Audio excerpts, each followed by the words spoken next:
Hi guys, happy 2024. I just want to pop up real quick and say that this video was supposed to come out before the new year, but because of some unfortunate occurrence, I was not able to focus on editing the video. Anyway, I just don't want you guys to feel weird about all these Christmas vibes since it's already January the 16th. Anyway, I hope you enjoyed the video. This Christmas marks the 4th Christmas that I spent in Spain, and I figured it's a time of the year when I should pop up and say hi and to catch up with you guys. So for the second half of the year, I was preparing for the theory test of my driver's license test, which luckily I passed 2 weeks ago. Then I also traveled to the US in October visiting my friends. I went back to Boston, I went back to New York, and then I was visiting Orlando with another friend of mine. Before this trip, I had a lot of anticipation and expectation of the States somehow, because for the past 3 years and a half, I complained about Spain from time to time. It's not that I wasn't happy living in Spain, but there's still like this teeny tiny part of me wondering, what if I had managed to stay in the US? What if I worked in the US? Would my life have been a lot more different? And when I came back, a lot of my friends, colleagues asking me, hey, how was your trip in the US? And my answer has been, I'm really glad I have chosen Spain, and I'm a lot happier now staying in Spain than before this trip. And they were just all surprised. They were asking me, Why this sudden change? So I came up with this little list of the things that I think have actually made me appreciate Spain more than the States. And I want to share that with you guys. The first point, which is very important, I think, is life quality. So I did mention that the salary in the US is a lot higher than that in Spain. And in my deepest, fondest, dearest memory, the living cost in the US was very acceptable, at least when I was studying there, when I lived there. But this time when I got there, I feel like everything is so expensive. So the first shock came from when I just landed in Boston. I was gonna take an Uber to my friend's place. It was a 20-minute ride. I opened my Uber app. Of course, in the beginning they say, hey, due to blah blah, we are experiencing a price surge. And when I actually saw the price, I was flabbergasted. So the cheapest option for this 20-minute ride was $80. And I was like, is it me or has the price gone insane here? So I've decided to just take my chance and get a cab. So after you arrive at the destination, there's a little screen where you can pay with your credit card. There is a section where you can choose the tips.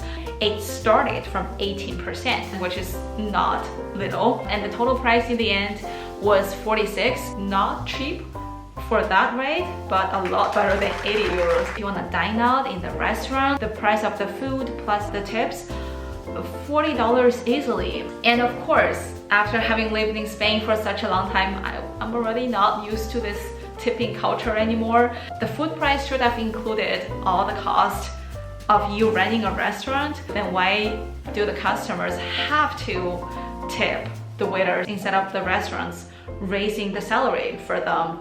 I mean, if a waiter or waitress provides exceptional service, I'm willing to tip that person, but it should never be mandatory and with a mandatory percentage. And I was like asking myself, would I be genuinely happy if I still live here, having to pay this much for everything?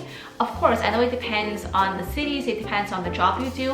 I feel like for a similar salary level in proportion, the life quality in Spain, at least to me, is better than that in the US. Second point is also a very obvious feeling that I got when I went to the US. I instantly feel this vibe in the society that you don't want to bother other people too much. Like everybody should mind their own business instead of bringing it to other people. And just because of this mindset of not wanting to bother other people too much and not like to be bothered, everyone wants to keep a decent and polite distance with other people. While in Spain, I feel like you can basically start a conversation with anybody, anywhere. There's more of an interpersonal bond between people in Spain than in the US. There's more sense of like community in Spain. And this is also another reason why I like it here so much, because I feel like I could be myself instead of having to be too cautious with everyone around me.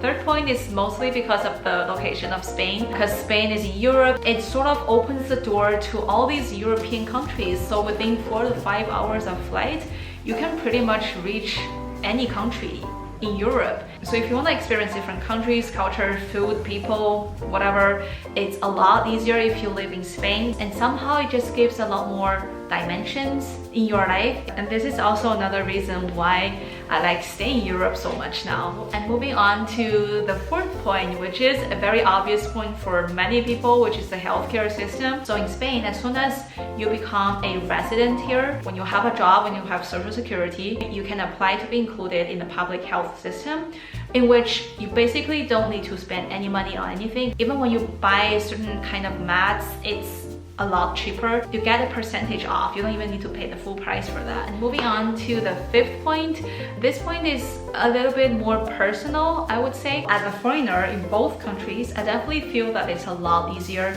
to get a work visa and to get residence in Spain than in the US. I'm Chinese. If I want to get work visa in the US, not only do I need to get a company to sponsor me, I also need to enter this big work visa lottery thing. This isn't the case for people from all the countries, but since there are so many Chinese applying for work visa, this definitely happened to us. So if unluckily you don't get picked in that lottery thing, well, I'm sorry, you can't get your work visa. It doesn't matter if a company wants to sponsor you or not. Whereas in Spain, as long as you get a company that wants to sponsor you and they have all the documents and you have all the documents ready, you can get your work visa easily. And also, if you decide to switch job in the US, or if you lose your job, you have to go through this similar process all over again with certain level of uncertainty. Whereas in Spain, once you get your work visa, as long as your company is paying your social security on time, you are not gonna have much trouble renewing that work visa. And several years later, you get your long-term residence in Spain. In the US, of course, after completing certain years, you can apply for a green card.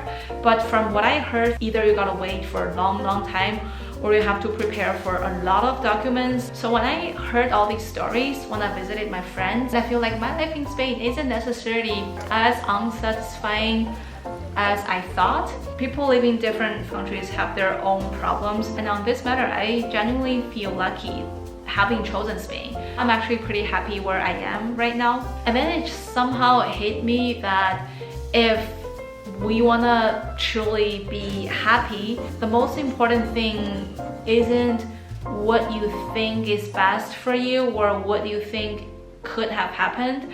I think the most important thing is that you make peace with yourself. You are aligned with the choices and the decisions that you make in life. Because I was always comparing Spain with this and that, and this comparison results in a not so healthy mindset, because you're constantly seeing the negative side of the things instead of appreciating what you already have. Anyway, I just want to share with you guys some of my thoughts, and also leave a comment and tell me what kind of content you expect to see from me next year. Merry Christmas and Happy New Year. I'll see you guys around. Bye.